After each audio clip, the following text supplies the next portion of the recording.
Dollars and Cents is made on the lands of the Ngunnawal and Ngambri peoples. We pay our respects to elders past and present and acknowledge that sovereignty was never ceded.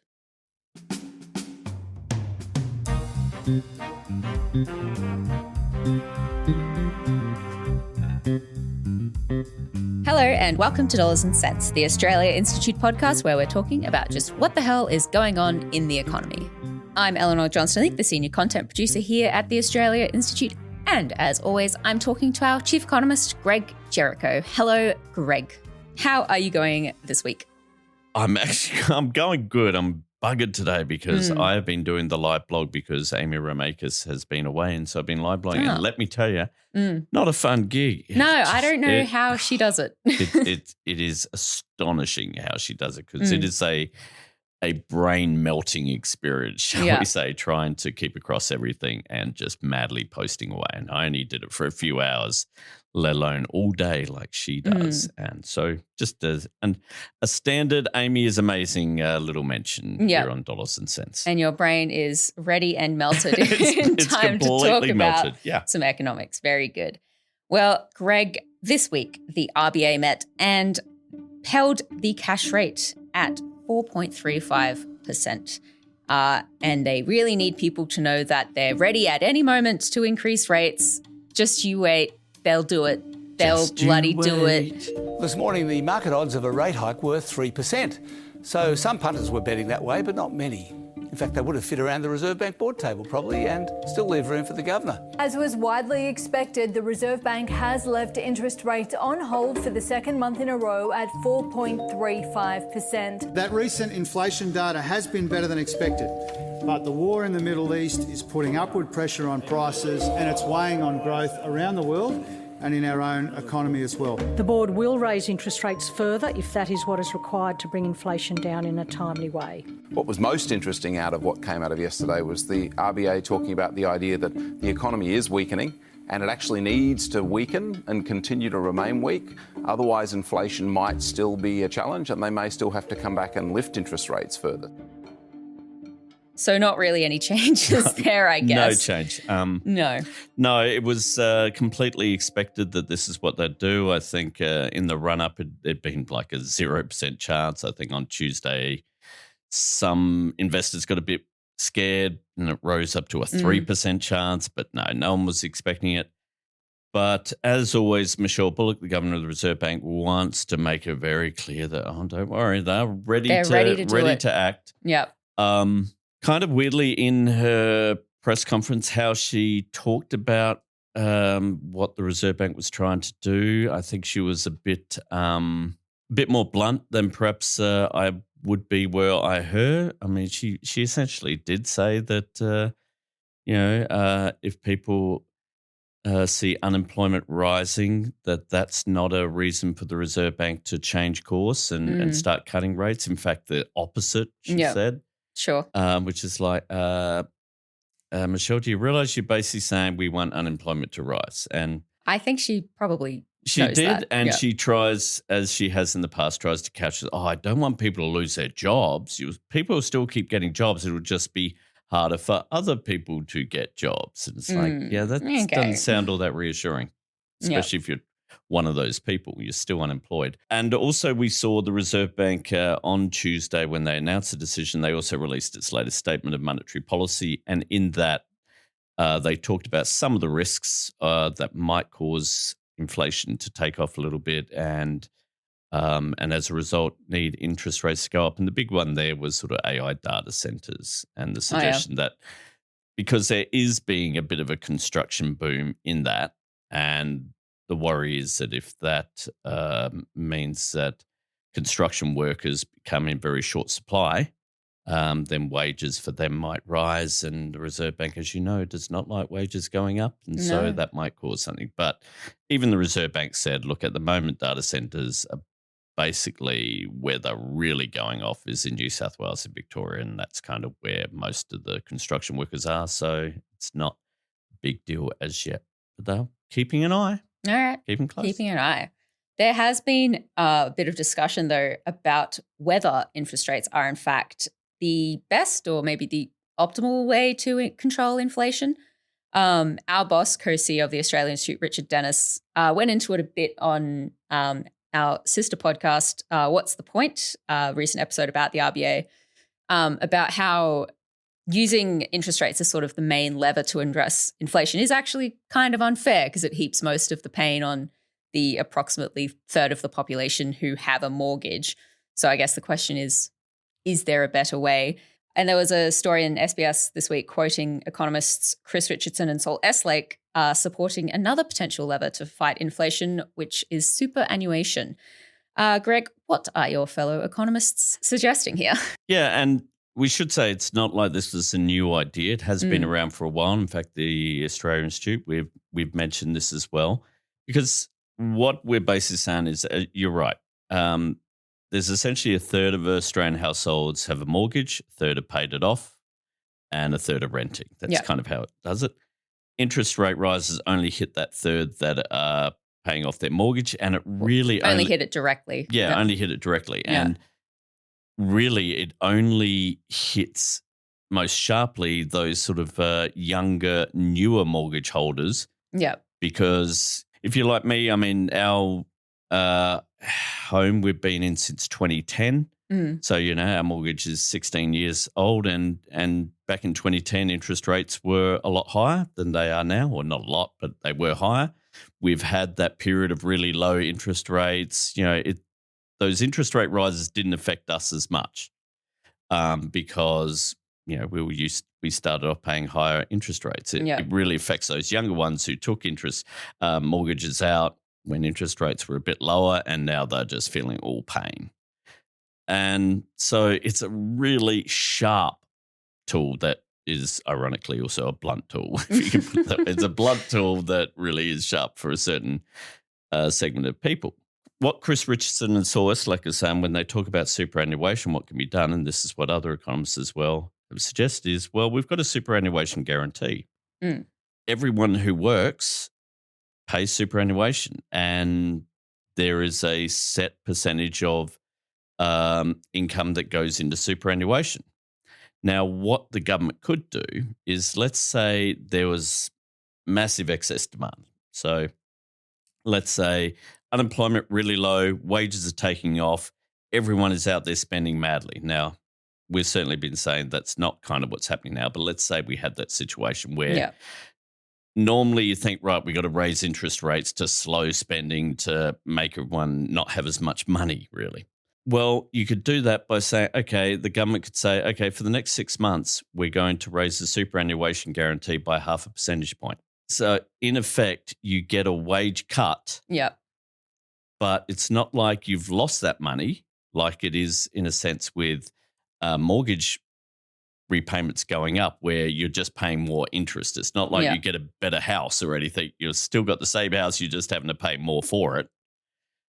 A superannuation guarantee, okay, it takes away some of your disposable income, but you're still keeping it. It's just, it's only going to be accessible later on when you retire. So it's kind of a forced deferred savings rather than a forced increased repayment of something that you've bought. So, and the good thing about it, because it is superannuation is something that affects everyone, that means you don't have to do it as hard as you do with interest rates, where you have to go, we saw in 22 and 23, we raised interest rates, by 1 percentage point, then another percentage point, then another percentage.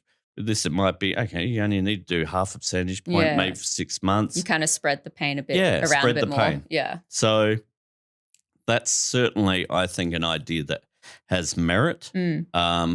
One of the issues with it, of course, is it kind of takes the power away from the Reserve Bank, because the Reserve Bank doesn't have power over superannuation guarantees. The government does. When you say this is a problem because it takes power away from the Reserve Bank. Well, it's a problem because one of the reasons why the Reserve Bank has become independent is because governments really hated raising interest rates and causing pain. Yeah, makes them pretty unpopular. And so as a rule, they'd try not to raise interest rates, even when you think you should be doing that because demand is going, mad. So maybe it might be a case that We just we're going to get create the same another thing. RBA. But I don't think so much with this one because it's a bit different. It's like, okay, we're just going to increase your superannuation. It's a temporary thing. And what that could mean is that governments can do that, and it means the Reserve Bank's not raising interest rates as much. Yeah. They might still have to, but surely that would be a situation where they're working together. And the good thing about it is it also prevents the argument with the government always being, government needs to cut spending to reduce the amount of demand in the economy. It's like, well, a lot of government spending is pretty consistent. Yeah, and when you're cutting back, it's like, well, what are we cutting back on? Infrastructure spending? Maybe that infrastructure spending is needed. Maybe that spending on aged care facilities or whatever is needed. And should we have a government going, oh, no, we won't raise job seeker because that might be inflationary, so we won't do that. It's like, well, if we sort of put it on it, we use this superannuation as a bit of a way, as a bit of a buffer, as a bit of a way to slow spending. I guess one concern with it, if you're a Labor Party who really values superannuation, is if you have the ability to increase superannuation guarantee temporarily through legislation, does that mean the Liberal Party is going to come in and go, actually, we're going to cut it? Yeah. And, it's so I guess there'd be traps there. Is there a potential to set up another independent body to decide Look, this? I probably could, but, I think this is one where we don't need more unelected bodies determining, especially with something determining your income. I'd prefer to keep that in power of elected representatives, where we could go, you did a bad thing, we're going to vote you out on that. Yeah. I don't think we need another unelected body of boffins who's going to be sitting on the board of that, So personally, I'd say keep it in the hands of the government. But I think it just shows that we don't need to always think interest rates are the only solution. So while this idea would spread the pain around a bit more, maybe, is there a potential issue with, instead of putting the pain on, say, mortgage holders who theoretically can afford to have a mortgage, it would be putting the pain disproportionately more on people who may be earning a lower wage? You're right. If you don't have a mortgage, you're not directly affected by interest rate rises, although you would be indirectly affected. But also, as we pointed out last week, kind of if you rent, interest rates go up, your rent goes up. So, and generally those increases in rents and things are fairly severe. And whereas this would be small, and this is the whole point, because it affects the overall economy. You're taking out a lot of money out of the economy, but individually it's not a huge amount. Yeah. And so, yes, it certainly would always affect people at the lower end of the scale, these things. But I think it's a case where, why are younger homeowners being the ones who should be bearing all the pain? It just seems a weird sort of a thing, because yes, you're right, they might be able to afford it, but that doesn't mean just because you're paying off a mortgage, you're flush with cash as well. And this might increase interest rate rises, cause housing stress. This might be a more gentler way of reducing inflation or reducing those inflationary pressures. And it's the fact that, it's something I think is worth at least looking at and considering, rather than just going, oh, well, it's always up to the Reserve Bank, and I guess I've got to hit us with interest rates again.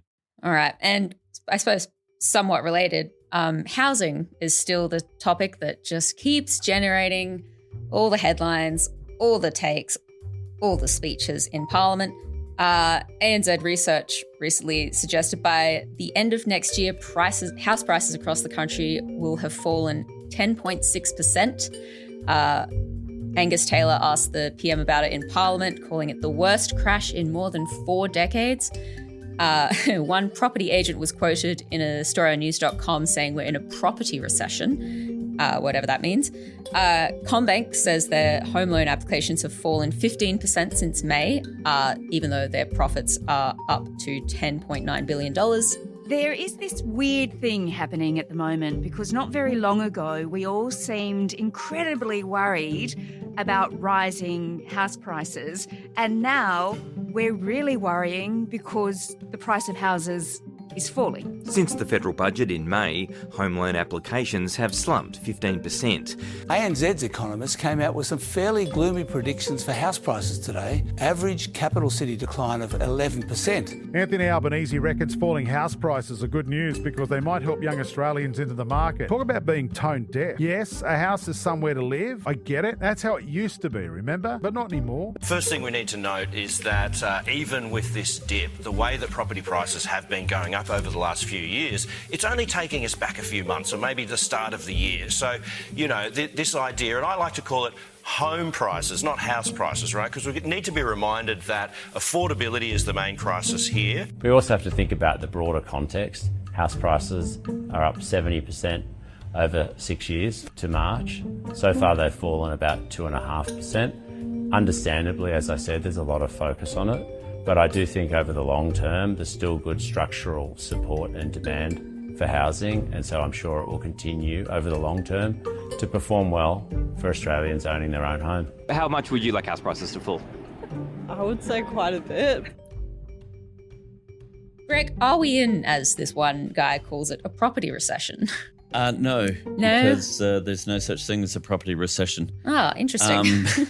It's you know, I mean, I guess you could say we're in a property recession thing. I just don't know what it would actually mean. Because, you know, a real recession is a bad thing where people are out of work. A property recession, where people can buy a home for less than they did a month ago? That seemed like it's all bad. It might be bad if you're trying to sell it. Your profit might be less, but someone's doing okay out of it. So I'm not sure they would think it's a recession. Well, I mean, a property agent would probably... A property agent might think so, which is probably why the other one's calling it so. Yeah. Look, I mean, it's been really interesting how we're getting so many of these stories about, the housing market's crashing, it's down. Yeah. As Angus Taylor said, worst in 40 years. All right, bit of context here. The ANZ, they looked at what they thought would happen for property prices in the mainland capital cities over the next 3 years. And it said in Sydney, for example, where the biggest drop would be from its peak, most recent peak, by the end of next year, 2027, it'd be 14.5% drop. Yeah, in Okay? Sydney. Yeah. In Sydney, which you think, oh my God, that's a lot. That's a lot, yeah. Were that to happen, using the ABS figures on median house prices, the price of median price of a house in Sydney would still be just a bit below 1.4 million. Mm-hmm. And it would be roughly, let's say, 40% higher than it was in 2020. Right, yeah. I mean, house prices have risen so much in the past 6 years. Yeah. That even a 14.5% fall in Sydney barely undoes any of it. ANC was suggesting Brisbane, for example, house prices, I think, would fall, I think it was about 7-8%. That wouldn't even undo the increase in price of the last year. Yeah. You know, in Perth, they were saying the price will fall about 5%. That'll take them back to where they were in June last year. I mean, and get this as well. Even though, yes, they said there's going to be a 10.6% fall, don't worry. In 2028, they expect house prices to actually go up again about 4.3%. Okay, but only 4.3%. Yeah. And, you know, given the Reserve Bank is forecasting wage growth of around, 3.1% in 2028, it's not like suddenly the bottom's dropped. This is no crash. This is an end to the madness. Well, at least. Yeah. An end to that madness of house prices going up 10%, 11%. year after year after year. I was able, and if you read my Guardian column, I was able to use some of the figures that the Reserve Bank has in its forecast to look at sort of the price of average houses in Australia as a representation of annual household income.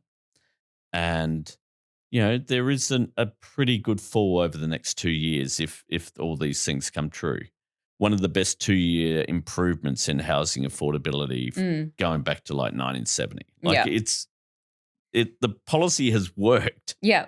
But even still, houses at the end of all of this, if ANZ is right, in 2028, houses will still be more expensive or as hard to buy as they were in like 2021, 2022. Not that long ago. Yeah, so we're undoing some of it, and at least they're not still climbing.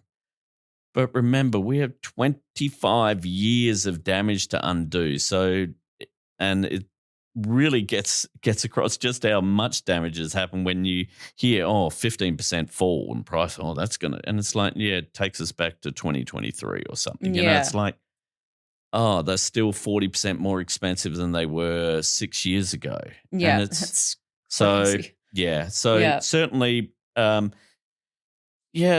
let's say they're in a recession, but you've had the mother of all booms, so calm down a bit, real estate agents.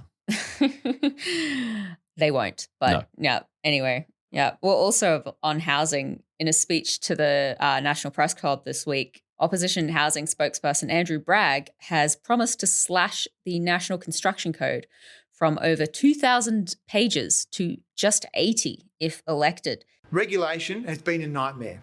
The government has made the National Construction Code much worse.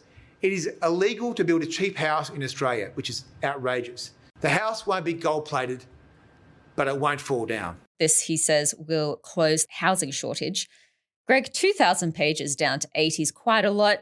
Is there anything in the other, 1,920 pages that, is worth saving? Look, I don't know if is it all just... I don't know if any listeners will have caught Andrew Bragg at the National Press Club. It was one of the most weird speeches I've heard in a long time. It was very, very student politics because his most favourite adjective was communist. Oh, very good. These communist-style taxes are crazy. Everyone feels like we're living in a communist state. I'm not a communist. Our priority is to beat the communists. Sounds very communist, but I quite like him. It was really weird. And, his suggestion basically that the building code is kind of communist and we got to slash it from 2,000 to 80. And at the same time, he's going, we'll be keeping all the fire and safety sort of things that to ensure that it doesn't fall over and going to catch fire. Yeah. And the ABC reported, the fire aspects of the building code already go to more than 80 pages. So what are you actually cutting, Andrew? Look, he says it's illegal to build cheap homes. What he's really saying is it's illegal to build sub-code homes, substandard. It's illegal to build homes that don't have proper, safety features, insulation. Yeah. Well, not even so much that. It's more just how you've built the walls, where the roof is, how much, the structural integrity of the thing. And a few architects and other housing people point out, hey, our building codes are nothing compared to what you have over in Europe and places. And anyone who sort of wonders why we don't have double glazing here in Australia, unlike in Europe, that's a factor. And the government has come out and said, hey, we're already working on slashing or, cutting the building code anyway. Oh, good. Just not as drastically. Yeah, not as drastically. A sense that, look, maybe it could be simplified a bit, and maybe there's some repetition or some inconsistencies in things. But also builders are saying, look, can everyone please not revise it too much? Because every time they revise it, they have to change and adapt. And it's, so.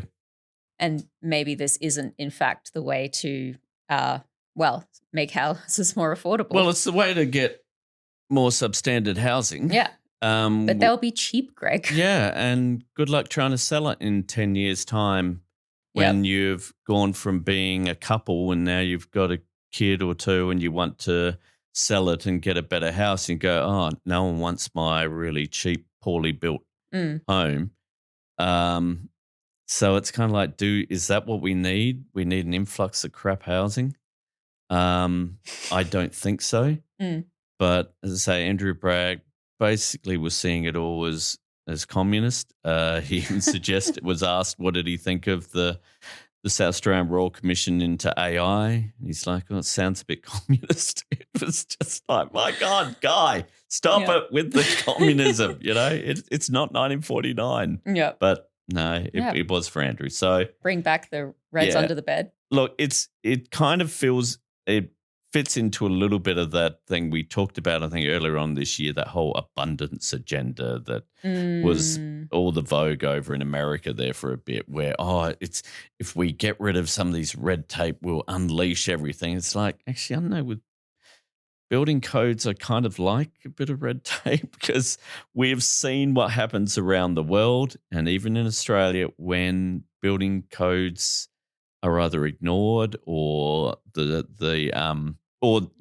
policing of them is not as great as it should be. Yeah, you have apartments in Sydney that seem to be tilting a bit, or God forbid you have like what happened in London with the Grenfell fire disaster and things like that. These things matter. Yeah. And yes, they can sometimes go a bit too far, but it's not like this is not a case of wokeness or something. It's not like they're forcing every builder to, be. I don't know what to say. What's a communist house look like? Have a bidet? Yeah, they're not forced. Well, there's no sort of. All these are most of them about standards, to do with safety, but also in terms of how far your eave can be from next door neighbours and things like that, and these are things that bore the heck out of most of us and don't even realise exist. But I was having a look and there's things like, okay, if you're using a certain type of gyprock, what the standard of that building material has to be. So you can't just use any old crap, and these things matter. So it's not going to be a solution. I mean, Andrew Bragg seems very unwilling to admit that the capital gains tax discount negative gearing changes have had an impact. And it kind of applies with a lot of these critics of these things. They're decrying house prices going down because of these changes and saying that the government's crashed the housing market.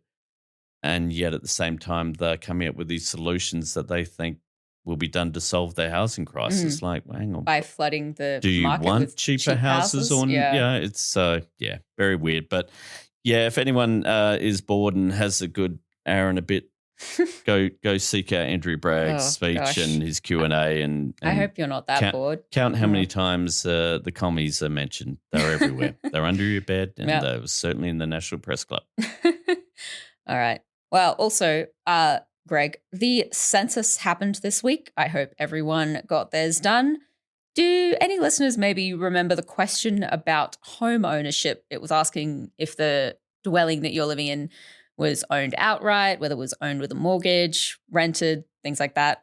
Well, this question might actually be leading to home ownership rates being counted as higher than they actually are. So what's the confusion here, Greg? Yeah, the confusion is, and this is very much something I can attest to because you were confused? No, because I have a daughter, an adult daughter who lives home. And the question is not about if you own your home. It's about whether your home is owned outright or is owned with a mortgage or is being rented. And so my daughter, who notionally rents from us, we get her to pay basically a notional rent, but she would have put down that she lives in a place that is owned with a mortgage. So if you're using the census data, she gets counted as, she's a homeowner or, lives in a home that is owned rather than kind of, is that really what she is, you know, because it's not hers? And also because there has been such an increase over the last 20 years or so, definitely the last decade, of adults still living with their parents. Yeah. A question like this in the past, it didn't really matter because you were a child probably when you were living at home, and as soon as you hit 18 or left school, you buggered off. Yeah. Now, because that's not happening, maybe this question is not giving us the answer that we used to get. It's sort of, is this the problem though of the question being misread? Or like no, because that's what the question is. Just do you live in a home that is, you know, where you live? Is it, you know, it's not asking do you own your own home? It's asking is it being used to count home ownership? Yeah, in a way well, I mean, that's because in the past that's been a very useful way to do it, because basically if you were there, you own it. You owned it, or you were renting, or you were a child. And now it's like, oh, we've got all these adults living at home, but they don't own their home, but they're not renters. So we're talking maybe up to a sort of 10% difference in home ownership rates. So what some economists are suggesting that this is kind of hiding a bit of it. Yeah. You know, we've said in the past that for the first time since World War II, essentially, a majority of people in their early 30s don't own their own home; they're renting. And it might be a case that actually it's a bit more than just a majority; it's a bigger majority who don't own their own home. Yeah, because also what we know is it's not just sort of younger adults; it's also people in their 30s who have left home. And have even sort of got married and now like, actually, we got to come back and stay with you, Mum and Dad, because we're saving up for our home. Can we come and basically live in the spare room for a bit? Yeah. And so how big it is across each cohort is sort of up for debate, but certainly I think it's just an interesting one that highlights questions that would have got us a fairly good answer and fairly good bit of data in the past, maybe not so much now because they've changed. So maybe we need another question in there. Do you own? Yeah. Do you own your home, or are you? Or do you just live there? Something. Yeah. But as you know, with questions with the census, they are fought over what's going to be included, what's not going to be included. Changing them is also tricky because as soon as you change them, you lose that long-term comparison. And so I don't think the ABS will change it, but it's something that at least when we're analysing that data, we now start considering perhaps a bit more than we used to. All right. Well, I reckon that's probably all we've got time for today, Greg. I think it is. And thank you, everyone, for listening. We'll be back with another Dollars and Cents next week, and I can tell you, it's going to be about wages. The June wage price figures are coming out. So will we all be getting a decent pay rise or not? Or did we all get a good pay rise or not? We will find out next week. This episode of Dollars and Cents was recorded on the 12th of August, which is our producer, Angus. It's his birthday. Happy birthday, Angus. Happy birthday, Angus. Everyone wish sirens, Angus a happy sirens. birthday. Which is why we're recording it on a Wednesday and not a Thursday. Yeah, because Angus is going to be hungover tomorrow. And is taking the day off smartly. If you would like to find out about everything we've discussed today and more, get on over to thepoint.com.au. It is absolutely packed with commentary, packed with articles, and also packed with the live blog, which, as we said, I've had to do some. So it's not as good as normal. Yeah, it's still pretty good. It's still going well. And it will be around next week as well because Parliament is still going. So check it out. If you'd like to find out a bit more about what's going on with house prices, head on over to the Guardian Australia site and read my column there, which has got all the graphs on what is actually going to happen out to 2028. As always, our music is from Blue Dot Sessions. Everyone, have a great one, and we'll catch you all next week. See ya.